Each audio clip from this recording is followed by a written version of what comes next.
ہارون رشید کا نام سنا ہوگا آپ نے، مشہور عباسی خلیفہ ہیں. ان کے پاس ایک مجذوب سے بزرگ تھے بہلول کے نام کے.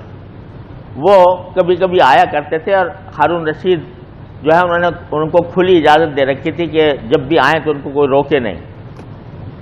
تو وہ دربار میں بیٹھے ہوئے تھے، ہارون رشید کو پیاس لگی اور انہوں نے پانی منگوایا، ہاتھ میں گلاس تھا، پینے کے لیے لے جانے لگے تو بہلول ایک دم سے آگے بڑھ کے کہا کہ یہ امیر المومنین ذرا ایک منٹ رک جائیے پانی پینے سے پہلے.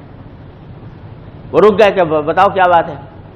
کہا میں ایک بات پوچھنا چاہتا ہوں کہ یہ پانی کا گلاس جو ہے جو آپ کے ہاتھ میں ہے اور آپ اس کو پینے کے لیے لے جا رہے ہیں، یہ اگر آپ کو شدید پیاس لگی ہو اور یہ گلاس کا پانی کا گلاس میسر نہ ہو تو اس پانی کے گلاس کو حاصل کرنے کے لیے آپ کیا کچھ خرچ کر دیں گے؟ مطلب یہ کہ فرض کرو آپ صحرا میں ہیں، ریگستان میں، گرمی ہے، پیاس کی شدت ہے، پانی مانگنا چاہ رہے ہیں لیکن پانی مل نہیں رہا. کوئی آدمی آتا ہے کہتا ہے جی میں تو یہ گلاس پانی کا دوں گا نہیں جب تک کہ آپ مجھے یہ قیمت نہ دیں. تو کتنی قیمت آپ دے دیں گے اس پانی کے لیے؟ تو ہارون رشید نے کہا بھائی اگر آدمی پیاس سے بےتاب ہو تو اگر پانی نہ ملے مرے تو لہذا اپنی زندگی بچانے کے لیے میں آدھی سلطنت دے دوں گا اپنی.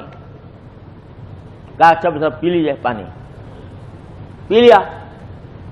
جب پی چکے تو پھر کہا امیر المومنین ایک سوال اور کرنا ہے آپ سے، وہ یہ کہ یہ پانی جو آپ نے ابھی پیا ہے یہ اگر آپ کے جسم میں رک جائے، باہر نہ نکلے، یعنی پیشاب بند ہو جائے، تو اس کو باہر نکالنے کے لیے کیا خرچ کر دیں گے آپ؟